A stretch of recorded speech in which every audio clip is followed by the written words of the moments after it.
From the Homestead Studios in Santa Clarita, California, it's Just the Tip-Sters with Melissa Morgan. Uncontained glee. If you've got a tip for Melissa, a secret about a secret, a big lie that everyone thinks is true, why the hell birds suddenly appear every time anyone is near, tell us about it by calling the Tipster hotline at 832-TIPSTER. That's 832-847-7837, or send an email to jttipsters@gmail.com.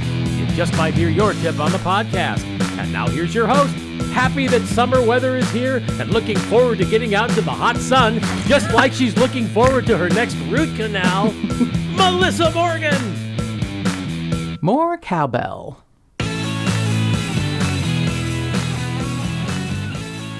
Yeah, that actually made me snort how much I love the sun. You love it. I love it. I'm a sun worshiper. Yes. I can't even say it without my face hurting from trying not to laugh. It's going to be 100 degrees today, baby. It's 68 degrees at K Murder or whatever our station is. Yeah, it's if we didn't have the air conditioning, we would both, I think. Yeah, we would have killed each other. Yeah, or kill ourselves first. Yeah, no, you got to do it the other way, dummy. How many times have I told you kill the other person first and then yourself? So many times you reminded me of that. I can't even count the times. Right. You got to do it's sometimes order matters, and you got to go in the right. If you kill yourself first, you have just lost all of your advantage. The other person probably isn't just going to die because you're dead. So yeah, you got to Right. Yeah. Okay. I wouldn't have probably taken you out if we didn't have air conditioning, but I might have harmed you in some way, probably more emotionally and spiritually. Than physically. I probably would have done that. Awesome. You know how I am. Yeah. You know how I am. And why do birds suddenly appear every time someone is near? Yeah. Did you not listen last week? It's because they want to peck our skulls open and eat our brains. That's right. For God's sake. It's the great murderous tit. Well, I understand why tits are near then. I could, but maybe oh not. My. Maybe this has gone so badly. I just didn't know these beautiful songbirds sort of lured you in and then pecked your head open. And what was so fascinating about the article, I know I'm just repeating last week, but is that they would eat other birds. They're cannibals. They're cannibals. They're monsters. Yeah, they peck the heads out of other birds that are maybe younger and then eat their brain. I don't know why the brain. Maybe it's, I don't know. I can't think about, I'm not like a bird fan anyway. And then knowing they're dive bombing my skull to eat what little brain matter is left. I wonder what would happen if there was a very sound sleeper human that was in a hammock or something in the backyard, and one of these little fuckers showed up. Well, there's actually a comic, Brian Haley, who I just adored, who did a really funny thing. It's not the same thing, but he talked about putting his glasses on top of his head during a sunny day and the sun coming through and burning a hole into his skull and him going, "Hey, I taste strawberry ice cream." So similar. Maybe that would happen. You'd be laying in your hammock and a bird's pecking and you're like, "Hey, I remember something from 4th grade." Yeah, right. It accesses some part of your brain. Wow, how did we get onto this extraordinarily dark conversation? I don't know. Well, it's because I feel it's you. Anytime you bring up the Carpenters, it's going to happen. Well, who brought them up? Producer Mark. I have no comment on that at this time. You probably should not. So I have this quote from, also going back to last week, from my new secondary side piece, Alphonse Berton, the French criminalist, right under Monsieur Vidocq. He is my second boyfriend that's dead and from a long time ago, but I love them with all my heart. And the quote is, "Every measurement slowly reveals the workings of a criminal. Careful observation and patience will reveal the truth." And while he's talking about actual physical bodily measurements, which is the Berton system, measuring, arms and heads and interesting things to try and to figure out the criminal mind, I think this quote is spectacularly perfect for this week's episode. Careful observation and patience will reveal the truth. And that couldn't fit these detectives better. This quote is the best description of these detectives for fighting for justice for Edward Berber. So how I stumbled upon Edward's case, and truly stumbled, I was looking up research for the Bryce Laspisa case that we did several weeks ago. And the detective who was handling the case was Detective Rob Martindale. And he struck me as such a honest, straight-shooting, authentic human being every time he was interviewed. He didn't dance around the subject. He was straightforward, straight ahead. This is what I think. This is what we know happened. Here's the evidence we're following, and we're open to any other suggestions. He was just kind of the perfect, well-rounded detective as far as the Bryce Laspisa case. And then, like a master, I saw he did a pirouette like a a very talented ballerina, and I saw a video. Hard to imagine that. He's very graceful. He really did a pirouette, and I guess every case he takes it as it is and doesn't apply what he uses in other cases if it doesn't fit. He makes each case individual. So I see a press conference about Edward Berber's case. And by then it was 2018, and Edward was murdered in his home in 2005. And the way it was described and laid out and what new information they had was a sketch. And they had tried to show the person as they would have been in 2005 from witness descriptions. So it was just amazing the way it was explained. And this case should be solvable. It really should be solvable. You're going to hear in this interview actual names mentioned that are, the only route that one might think to take, although they have explored every other route of what could have happened. It's a really interesting case. It's a heartbreaking case of a young man who was very mature for his age as far as trying to get ahead in life. He had a lot of ambition, saw where family members had gone maybe on the wrong path, and decided he wasn't going on that one, and used his brain to get a master's degree in accounting, I believe, and was studying to be a CPA. He was going to take a CPA test. He had gotten a position where he would travel internationally. He owned his own home, married to his high school sweetheart. They'd known each other since elementary school, and they had 2 kids. At the age of 27, I don't even know what I was doing. God, I was probably trying to find the perfect color of lip gloss. And here Edward Berber is creating a full-grown life of an adult and doing a great job until his marriage takes a downturn because of infidelity and, keeping secrets. I have to say, Tipster Kathy said something in a conversation this week that was so simple and plain and true. It grabbed me. And she said, deceit is awful. And that's the thing about this. Deceit is awful. We pretty much know what happened. We pretty much know who did this. And if you have any information, I urge you to listen to this case closely. If you lived in Southern California in the mid-2000s, if you maybe worked at Bank of the West, if you processed loans, if you overheard something that could have been something small that you just kept in the back of your head but weren't sure why, you might be the key to solving this case.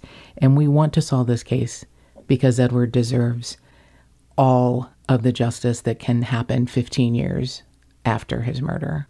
Please listen closely to this interview with Detective Bill Cotter, Detective Rob Martindale, and Detective Gina Egea, because they are spectacular superheroes who came in after the fact and have done a fantastic job of putting together a case file that should really get our help.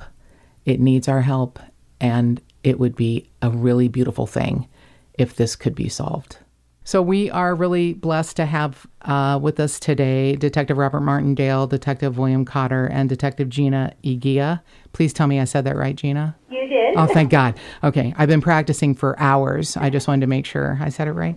And these amazing detectives are working on a case that has gone a little cold and needs to be heated up. And I became familiar with the case after I was researching the Bryce Laspisa case and came across Detective Robert Martindale and thought, oh, he is perfect. You are respectful of family members and victims. You tell it like it is.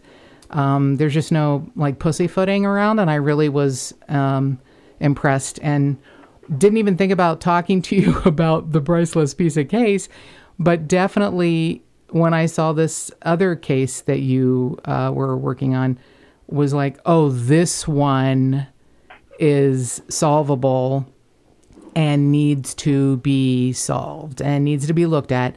And I don't care how many times people need to look at it, it needs to be looked at. So let's go back to the beginning. In December of 2005, a very sweet young man is in his home, in his domain, and he isn't heard from for a few days.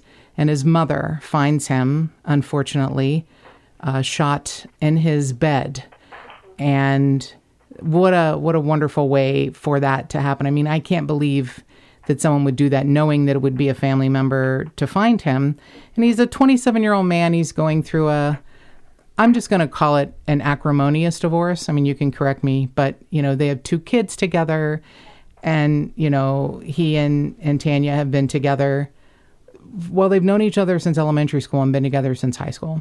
And he's a 27-year-old man who's I was so impressed with his ambition and what he was doing. I mean, when I was 27, I was probably like picking my nose. And here's this guy who's 27. He's got a master's degree. He's going for his CPA license. He travels a lot for his job, and he's very ambitious. He owns a home. He and his wife owned a home together in Hacienda Heights where this event happened. So his mother finds him, and at first sight, it could have been a suicide, except it's quickly found out there's no weapon there, so it's not a suicide. So I don't know if it was Gina was first to look at the case or Bill, but one of you two take me back to what happened. So this originally happened in December of 2005. And at the time, there was another handling crew that had been assigned to the homicide. Rob and I we didn't arrive at homicide until January of 2006. So as it worked out, one of the originally handling detectives was my kind of like my training officer when I got here to homicide. And then when she left, I inherited the case, so to speak. And then Rob and I eventually were partners, and some interest had been arrived at the case, and Rob and I started working it, and then Rob and Gina became partners, and then they've kind of inherited it and ran with it since. So that's kind of the investigative lineage of it. There's some things that happened in the beginning that we had absolutely no control over, and frankly, some things that are certainly should have been done better by our predecessors. Well, hindsight's always 20/20. Well, there's hindsight and there's basics, and then there's just a piss poor job, and that's kind of my unvarnished opinion of it. It just this is as you said earlier, the belief is this is a totally solvable case. It just didn't get the attention it deserved in the beginning. So it's an unusual situation in a neighborhood that doesn't have a high crime rate. I mean, producer Mark actually grew up in Hacienda Heights, and when I started looking at the case, he reminded me that he grew up in a house about 1.7 miles from Edward's house. And Edward had this home that was sort of on a difficult street if it were going to be, let's say, a robbery, a random robbery. Let's say it's someone who wanted something out of that home or thought something important was there and would risk breaking in the middle of the night in case there are people home, which Edward was home, and then have to kill someone, and then nothing is taken. His TV's on the wall, his car's in the driveway with his wallet in it. That's never a great move, but leaving his wallet in his car in his driveway, unlocked, by the way. Oh, brand new Honda, too, by the way. Also, brand new car, wallet in the car, doors unlocked. So nothing of import was taken except for Edward's life. The only thing that happened in this home that night, we're assuming it's that night, because it took a few days for his mom to realize, hey, he isn't returning calls. I need to go get him. And when she shows up, there's a deadbolt on the front door. And she had been given a key by Edward and unlocked the door. But the locks were new, except for one door. The French doors in the back that would have been closest to the master bedroom. Is there any evidence that, and I understand that his mother opened the door first, is there any evidence that someone had gotten in by breaking windows or doors, or gotten in using a tool? No, there are no signs of forced entry into the home at any of the doors or windows. Right. So, do you know if a key had to have been used by someone to get in, or do you believe that the French doors in the back may have just been left open? No, I don't think they were open. Right. And I can give you a logical explanation as to why we know that. Please, anything you can tell me, I want to hear. Well, so Edward Berber had, and I think it predated when Tanya was still there. They had a couple of little small dogs. Right. When the team got in to investigate, the dogs had soiled the house in multiple places. Right. And they were accustomed to being let outside to do their business, so that there were no open doors for them to have in that 3-day period until he was found to use the restroom. So they did it all inside the house. So the back French door was unlocked, but not open, or was that, did I get that information wrong? It was, the doors were closed and locked. Okay, they were locked. Everything was locked. Yes. So someone came in, killed him, and left while locking all the doors behind them? Yes. That's the most polite murderer I've ever heard about. That's some crazy shit right there. Most murderers don't really take the time to relock a door, do they? No. Maybe it's someone who was familiar with the house or knew about the house. That seems like that might be like you naturally lock doors when you leave. That's because most killers probably aren't gonna do that. So there's nothing of import missing. The only thing I found that was interesting in his past, because he's just this regular guy living his life and trying to, make a better life for himself and his family, is that sounds like maybe a case of mistaken identity, where he was in his father's garage and some gang members pulled up and asked if he was his brother, and he said he wasn't, and they shot him anyway. So whatever they shot him with or for obviously didn't kill him. But that's the only thing I found in Edward's history that, maybe it was a mistaken identity event. No, I mean, it's... No, and if we put everything into context, the problem started out, I guess, initially in this case from the mom's call, making the 911 call, and the responding deputies showing up at the home. It was misclassified as a suicide, which, quite frankly, going back to 2005, I don't know how that's possible, given the injuries he sustained and the lack of a weapon. But so there was a little bit of delay to when our initial homicide investigator got on scene and realized, clearly a person doesn't shoot themselves in the head and then 3 times. Yeah. So unfortunately, some things were changed within that crime scene to ventilate the house a little bit because of the decomp smell. Right. So there's some areas of interest that could have been better force in the case, but those had been altered when ultimately the handling crew got on scene to determine it was a homicide. And that's not, unheard of. Things happen. Things you don't know might be important later are, changed or moved. I understand that. It is difficult to think someone would shoot themselves 3 times in the head and then take the gun somewhere and then come back and lay down and die. That's a tough one. Is there anything about the injuries that would say this is like a gang signature? No, if you're talking about the number of times he was shot, yes. There's nothing symbolic or noteworthy about that. Okay. Correlate that with a specific, like gangs shoot people 1, 2, 3, 4, 5 times out of to send a statement. Right. No, I think I would classify it as more as to the intent.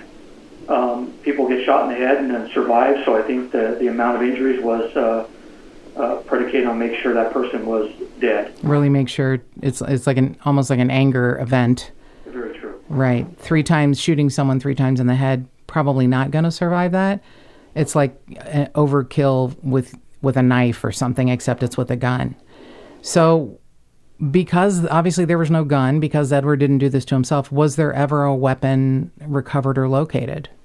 No. Was there ever a tie to a specific weapon or caliber to anyone in his circle? Not that I'm aware of, no. Okay. And I believe, didn't Edward have like a handgun? He did. And it was in his drawer, but that wasn't used? It wasn't used. It was not a... so prior to this occurring, Edgar had owned a handgun for protection purposes, but it was a semi-automatic handgun, and the magazine that was needed for the handgun had been removed by Tanya Berber weeks prior. So he had a weapon, but it wasn't functional. But no ammunition? So his estranged wife had taken the magazine out of the gun? Yes. Well, she'd taken it out, and for what she claimed were safety reasons. Oh, she felt... Was this because she felt Edward was suicidal? No. Okay. It was, between their marital discourse and with the kids being in the home, she didn't want a loaded firearm in the house. Okay. So initially, the firearm was taken away from the house, and then eventually it was returned to Edward, but without the magazine. Without the magazine. Okay. All right. To function. And then just to kind of finish or come back on, while I won't say it's never happened, it is really, really rare, in my opinion, that a gang shooting, that gangsters are going to get keys to a house, let themselves in, quietly walk in, and that's just not, if you think about it, it's kind of opposite to what they want to happen, right? They want Right. the violence on the street so that the neighborhood knows about it, Right. and then they can therefore claim it. If some guy's just randomly killed inside the house, it doesn't really benefit the gang stature overall. No, I guess it wouldn't. And then the other side of that is, were this a gang murder? Given the level of investigators that have worked this since then, I'm pretty sure we would have heard one way or another Right. that was the case. Something would have come out. Absolutely. I'm sure that's true. I hadn't thought about that. That's actually a great point. Thank you. So is there any, so I didn't realize the dogs were little.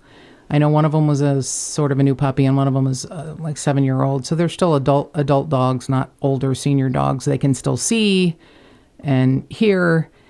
Is there any information that the dogs alerted anyone or barked at night or, registered there's someone in the house that shouldn't be here? Well, when I spoke with Edward's mother, we had an interview with her, and she clearly stated that the older dog was very, very attached to Edward and rarely left his side. So she said that even when she would come in the home, she would come often, the dog would always even bark at her. He was just very territorial towards Edward. So it would be like if someone did come in the home, of course I would assume, being with this statement that the mom said, that I'm sure the dogs were going probably nuts. But they are little. I think I want to say I think it was a Chihuahua. She said it was a Chihuahua. So that's kind of like a little dog, and you could probably scare it, and it'll go hide for a minute and come back. And I mean, we know that their type of bark it's a high pitched bark, but right. It's constant. It is constant. Right. But it probably wouldn't wake up the neighbors. No. No, on top of that, he gave mom and most of the other family agreed that Edward was a fairly heavy sleeper, and right. So it's possible they did bark, or they knew the person. At some point they do bark like anything. They get alerted, and then they recognize that person, and the barking stops. And I believe that was the case here. Or if the person knew their name. If if a dog is barking and worried, why are you in my home in the middle of the night or the early morning, but you know their name, you can say their name, and maybe that gets them to calm down. Right. So maybe someone who was familiar with the layout of the house, and that Edward would be home by himself, because at this point he is in the family home and his estranged wife and their children are at an apartment or condo living further away, so they're not right next to each other. And she, I guess, for this time had custody of them, or maybe they were sharing custody during the middle of this divorce proceeding. I don't really know, how someone would know you're breaking into a home in the middle of the night, and how do you know you're not going to come up against a mother, 2 kids, 2 dogs, and a husband? Right. You just know you're going to come into a home with a man who's a heavy sleeper. Right. Potentially. Potentially, that's what happened.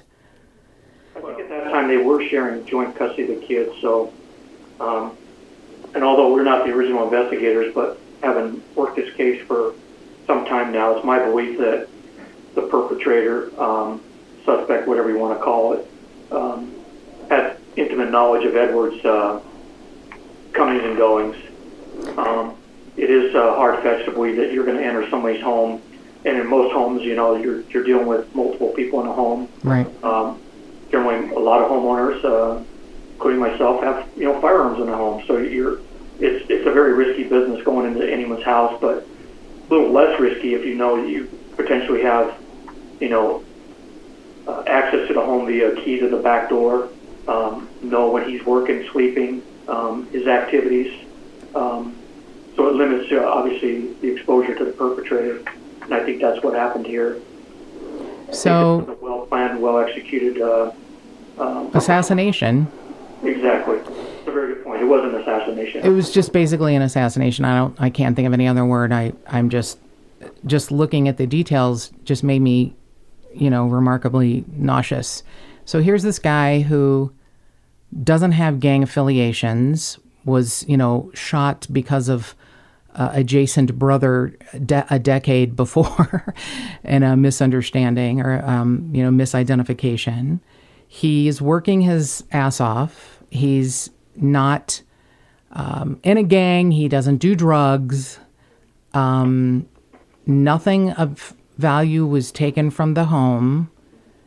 Someone had to enter the home, possibly with the help of a key, and shoot Edward 3 times while he's sleeping and then leave, locking the door behind them. That seems pretty narrow casted. I don't think that at the time in 2005, there was an insane person running around Hacienda Heights shooting people in their sleep. I didn't hear about any of that. I didn't hear about, stranger shootings and abductions, and it wouldn't be in your own bed. Nothing stolen. And you go back back to the point where the point of entry into the home is going to be the French doors, the only portal to the house where the locks hadn't been changed. Right. None of the windows were forced open. I know the bedroom window is open about an inch, but the screens were still on the windows, so it's not like someone pulled the screen off and went through the window. So somebody had knowledge of that house, and it's our belief had a key to the back doors, and then opened those back doors. So no entry in the home. Since he had taken the time and effort to have the locks changed on the house because it was going to be him there for a while until they figured out what was going to happen in the divorce, who in the family or in the inner circle had access to the keys to the French door? Well, can I answer that before as well? But let me back up. The French doors the reason the locks weren't changed on the French doors, it's our understanding they had kind of a unique lock to them to where you couldn't go to, say, Lowe's or Home Depot and just switch out the locks. I think it would have to be physically taken off and rekeyed manually. Mm-hmm. So I think that's the only locks that weren't changed for that specific reason. So. Just because it was difficult and it couldn't be changed with the rest of them. Yeah, at that particular time, you're correct. Yeah. And we know from the person that changed the locks, Edward changed the locks with his brother, and they were changed specifically because Edward was in fear. He had beliefs that his life was in jeopardy, and so one of the prudent things to do would be to change the locks. And as Rob just said, they weren't able to do the French door because it required a specific lock set that you can't just buy off the shelf. And you have to, something about Edward that's not really well known is he was a pretty avid boxer. I mean, he was a man that could take care of himself. Yeah. From his pictures, he kind of goes from this, I don't want to say like sweet, scrawny kid to kind of a Oscar De La Hoya kind of dude, but he had some guns. I mean, he was physically fit by all accounts. He was. He was a somewhat accomplished boxer, and the other side of it is, while he was very educated, I think it would be naive to think that Edward didn't have some street insight as well, just for the fact that his brother had been pretty active in the neighborhood. So Edward took the correct path and knew the right path, but I think he saw both sides of the road. So he wasn't naive. Correct. That's interesting. I didn't know that about him, but I did, look back at pictures and see this like small, kind of scrawny, smiling kid, and then almost unrecognizable. In the next picture, I was like, who is that built-up person? So yeah, he definitely had changed his physique. So Detective Cotter brought up the fact that he had felt threatened. What had happened that would make him feel threatened? You want to take that, Bill? Well, simply what had happened is there had been threatening conversations, threatening multiple conversations with the person that had come into Tanya's life as a significant other at that time. And they had all worked together, I think, at one point at the same place. And wasn't the email on like his work email? Well, so no. What happened is that, at least as I recall, and it is, Edward had went to through his education, he was able to get himself a job at a company in Fullerton at the time called Beckman Coulter. He hadn't been there long, but that's where he was working. And then the wife, Tanya, was working at a local bank, and that's where she encountered a man by the name of Vito Carlin. And Tanya and Vito were co-workers at the bank. Apparently they developed some sort of a relationship, and then at some point that relationship became known to Edward, and that's where the threatening phone calls and conversations started. So those threats became sufficient enough for Edward to feel some fear, and he discussed that fear with his brother and with his family, and that's what led them to change the locks on the house. Okay. And I do know that apparently during this divorce, his divorce attorney, who was a friend from school, advised him not to mention the threats via email and phone call to the police because it would muck up him trying to get custody of the kids. Do you think that if he had notified the police, an email, that's a trail that you can't erase. I mean, that's really dumb, a dumb thing to do, to threaten someone via email. Do you think if he had notified the police, hey, this is happening, that anything would have been different? Well, that's a bit of a misnomer too. Edward had in fact notified the police, but it was not of his own volition. What happened is Tanya had moved to an apartment complex in West Covina, and somewhere during the separation, Vito would go to the apartment, and then she would call and invite Edward to the apartment. And at one of those times, she had Edward come over to the apartment, and then she called the police on him. So, like to say that he was attacking her or stalking her. Exactly. Oh, okay, nice. So he got he had essentially been set up for a law enforcement contact in the time before all this happened. But essentially, Edward walked away from that with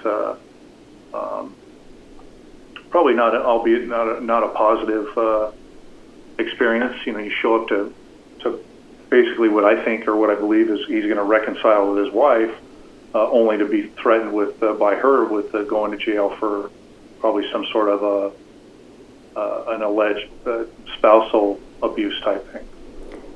Yeah, I think there were some allegations of that, and I don't know if any of that was ever proven. No. So I didn't realize that the police knew about the. I don't know if I'm using the correct word. Is an email that threatens someone's life, is that some like terroristic threatening? I mean, isn't that something to be taken pretty seriously? Well, obviously, it falls a lot of times on. We as law enforcement can't do anything that we're not notified by. Right. But yet it was of sufficient enough quality. I suppose it could be argued both ways, but he made sure there was a record of it. His attorney had copies of it. So I suppose, as I said, you could argue that he was scared enough to keep copies, and then you could probably argue that he, or someone may argue that he kept them to maintain leverage of some sort in the pending divorce. It also just sounded like, and maybe this is me, transferring what I think Edward was thinking, but it kind of sounded like he thought he could take care of himself. Like he changed the locks. His attorney knew about the threats to his life from his estranged wife's new lover. And I believe he'd even mentioned to neighbors, hey, keep an eye out. There might be some sketchy people. So it sounded like he thought he could take care of this himself. Well, I think you could take it one step further than that, though, in that Edward was also smart enough to know that if something happened to him, there needed to be a trail, and there needed to be people aware of the threats to give law enforcement something to work with. I think he was ensuring that people would know what had transpired. So you think he thought it was going to get bigger than it was? I mean, he thought. To me, I thought maybe he just thought at some point Mr. Carlin would, ask him out in front of his house and they'd fight it out. But you think he actually thought it might be bigger than that? Oh, certainly. because I mean, I don't, as I mentioned earlier, and I think Gina and Rob share this, as we said, he was an educated man trying to lift his family up and by all accounts do the right thing. But he was also an accomplished boxer, and as I mentioned earlier, he knew both sides of the street. So I think he calculated this all up and figured, you know what, this could be real, and you know, the other side of the equation, the Carlin side of the equation, the family has although Vito doesn't have a lot, there is some checkered history within that family that would make me concerned about. Some prior gang affiliations? Well, it was current gang when this murder happened. I see. I have a question. I mean, I think this is just getting back to what Melissa was asking. Why do you think he didn't report getting a written threat to the police when it happened? I think that he probably took some legal advice at that point, is my guess. Obviously, he's not alive to ask the question, but I think, you know, there are times when a police report helps, and there are times probably when it gets in the way. Oh. I think he got legal advice, and that was his decision. Yeah, it sounded to me like his attorney's advice was that this will make you getting custody of your kids much tougher because the judge will worry there's a safety issue. Okay. That was kind of how I took it. I just couldn't help but wonder if the police were... I mean, it sounds like you came to what has to be probably the best solution and answer to what really happened. It sounds like you came to that pretty quickly because it really... there aren't a lot of other options. But I just think it sounds like what Detective Cotter was saying is correct. And we're going backward, and we know we can't tell what Edward was thinking, but that he wanted some things in place as a trail to know what happened to him, if anything were to happen to him. But he couldn't be extraordinarily vocal about it because of the situation where he was really between a rock and a hard place. Yeah, it sounds like. I don't know that if he had somehow let law enforcement know, look, I got this email and here are the phone calls that I've been a party to that went really south, if anything would have changed or anything would have been different. But, you know, the trail ended up being found anyway. Even if the trail wasn't as clear as I would like it to have been, you found the trail anyway. It really sounds to me, and I'm just going to have to put this in the shittiest way possible, the only problem Edward had is that his picker was broken, and he picked the wrong chick. And she turned out to not be the person he thought. And another part that breaks my heart is that he kept trying to mend all the fences and get back together. And I know he told family members and friends, I still love her. Well, that's correct. And also, if you look at when that threat came from Vito in the email, really the body of the email is more of Vito telling him, hey, you know, Tanya and I are broken up, you can have her, and then you're going back and forth as to who she really loves. So I think he kind of dismissed that threat a little bit, but kept the email. And again, it's the old theory of don't poke the bear type thing. I think his focus is, and remarkably, and I agree with this, his focus is on the kids and trying to reconcile and put the family back together. And I think he just wanted to keep that record, but not instigate the threats further. Right. And also the email came right before he was leaving for a trip to go to Europe. So I think when he got back, it's probably nothing's occurred after that. And I think he just let that lie at that point. Right. So, but again, I think the focus goes back to the kids, trying to reconcile with Tanya, and I think that's where he left it at. So, but again, had he reported it, do I think it would have made a big difference in the case? Probably not. I mean, a piece of paper, a restraining order, Right. Is not going to stop 3 bullets. Right. That is very true. Yeah, and this person this person had a specific motive to go in there to, like you said, assassinate him. This wasn't a random act. So had reported it. I'm not sure unless he had, police protection or somebody sitting outside his house 24 hours a day that this was going to stop it. Right, it wasn't that kind of case and that kind of email.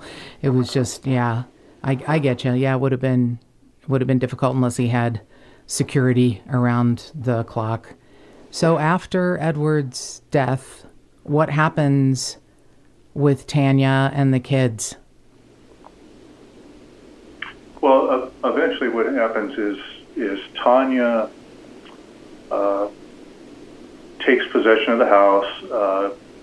She sells the home. She takes the children and refuses to let them be visited by the grandparents or have any familial contact with the Berber side of things.